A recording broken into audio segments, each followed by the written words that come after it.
Can you tell me, young man, did you work for BP during the oil spill back in June, July, May of last year? Yeah, I worked with them about 90 days. Down there back on Post Sulphur and Bootville, and right there in Diamond. Everything okay. And let me ask you this. Then did you, after that was over, then did you put in a claim with BP for the lost wages? Yes. Because, well, can you tell me first, like, what's your normal job? You're a deckhand, or you own a boat? I'm a Louisiana oyster commercial fisherman. Do you have your own boat, or are you? No, I was a deckhand. I was a deckhand on one of my friend's boats. Matter of fact, the tire right behind me, right there. I get the idea. And then, so what's the situation now? Is there any work as a deckhand anymore? I ain't worked since the oil spill. Because what's happening? Is the oyster bed still healthy? What's going on? Some of the oysters died, and they don't want to open it until next year, Wild Reef September, to see if the oysters going to take back. But for what they're saying out there, like they ain't got no spats on it for the come back next year. Spats are the little ones, right? Spats are the little ones, exactly. And so that looks like a lot of the oyster beds are dead. Right. Certain spots where the current run at. They say they got a few out there, but on a lot of people bedding ground in the Wild Reef, they've been testing them and don't look nothing good. So this could last for years and years, if not forever, before they come back. Do you know if there's oil and chemical dispersant on those reefs? Well, they're telling me for what the conservation said that they see little earl balls still down there on the mud down there, so that can be keeping them from Oh, they're finding oil balls in the mud. Yeah, they're finding oil balls. They're still finding oil balls out there. I get the idea. So that shows that they got contaminated during the spill. They got contaminated during the spill. Can you describe your experience now? You said you haven't worked since the BP oil spill? I ain't worked since the BP paid me a little money in, but 9 months ago. 9 months ago? Yeah, but 9 months ago. And do you have a claim with the claim facility? What's going on with that? Well, they're telling me I'm under review. Under review. I've heard that word before. Yeah, that's meaning you're in a computer and they're trying to see how much they should give you now. Are you optimistic? Do you think they're going to give you a fair deal? No, I don't believe so. Because they did it from the beginning. Okay, how many times do you call them? Is it once a month, once a week? I call them twice a week to see when they're going to send me my check. Or tell me how much they're going to offer me. If I like the offer, I might take it. If not, I'm just going to... So you're calling them twice a week. Do they call you back? No, you got to keep calling them. You got to keep calling them. Yep, and sometimes when you call them, they put you on the operator, with the operator tell you hold on, and you be there 3-4 hours waiting. 3-4 hours, and then nobody still comes out. Nobody still come to the phone. So the next morning you got to call again. Okay, and how long you been doing this? Is it a couple weeks, couple months? I've been doing this like about almost 5 months now. 5 months, just trying to get a little word from them. That's right. And what was that phrase? Under review? Is that what they got saying? Yeah, that's what they say. They're under review. Will they let you come in and talk to them personally? No, I don't even know where to go ahead and. Well, they got an office right up there in the event, and that's where they tell you at. You're under review right there. But the fact is that they're not getting back to you. They're not getting back to you. You got to keep going there, and they call Steinberg.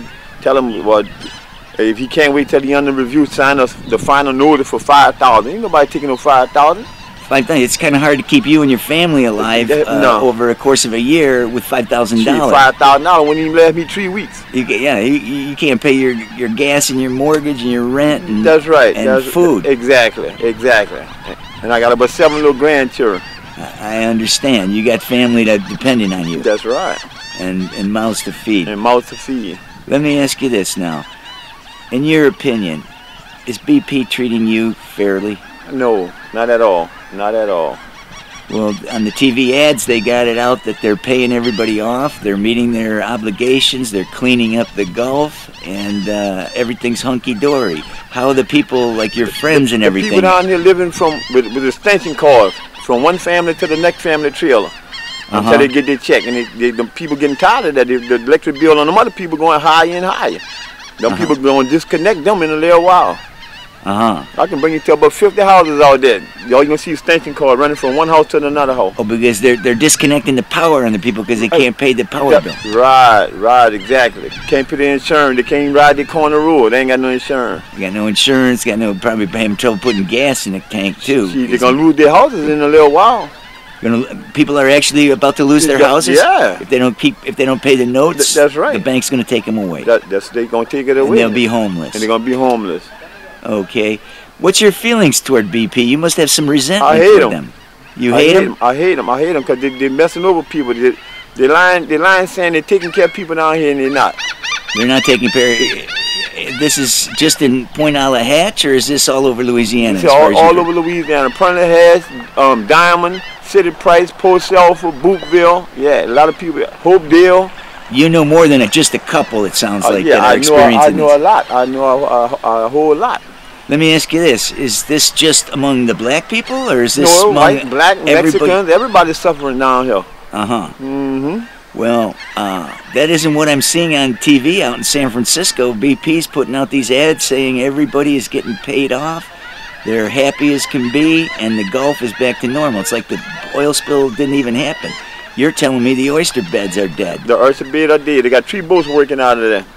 3 boats, and normally how many boats when a good season would be working? About 90. About 90. So 3 out of 90. See, look behind my back. Look behind my back. Look behind my back. How many boats you see tied up right there? I see a whole wad of them. At least 12. You can move it slow like that. Go all the way across the canal. Look over here. Yeah, let me just zoom in on that. I can count at least about 43 boats right now. See them? All of them tied up. I get the idea. Okay, move. Yeah. Okay, good. So let me ask you this: it sounds like you're not getting a square deal. You're getting a raw deal. The short end of the stick. The short end of the stick. That's what we get. That's what we accepting down here. Okay. They got some little company down here. The church. It got something to do with the church. The church like kind of helping some of the people out that they can. You know, the one got the most little children in the house. Yeah. Yeah, and the church. Is BP helping the church? Do you know? No, that's not. It's I wish I knew the name of this thing. So BP's not even helping the church, and the church has got to help feed the kids, the families that got a lot of little ones. Yeah, they donate the little food they get from the charity people, like. And that's how a lot of people surviving, eating the charity food. So what are you going to do until you make your settlement from BP? You know, the oyster beds are dead. There's no deckhand work. Well, see, I'm sleeping on the oyster boat right now because I hate to step over there by my mom and them. That one left mouth they got to feed over there. So what I do, I go there late at night. Whatever they got left over, I warm it and I come down here and I eat and I sleep on the boat right here. I get the idea. So you're doing what you need to do to survive, basically to communicate what you're going through here. Well, I just like to whenever they see this on the news or on your channel, just feel sorry for them and help us more than what's going on, you know. Yeah, at least they got to know what's going on because BP is spending more money on advertising about how good they are than they are helping people down in Louisiana. Right. King Feinberg just got a $400,000 raise the other day. I heard about that. Yeah, $400,000. Now would he need a raise carrying that much money? He was already making $2 million or more, right? $2 1/4. $2 1/4, and he got $400,000. And now you got $400,000 raise.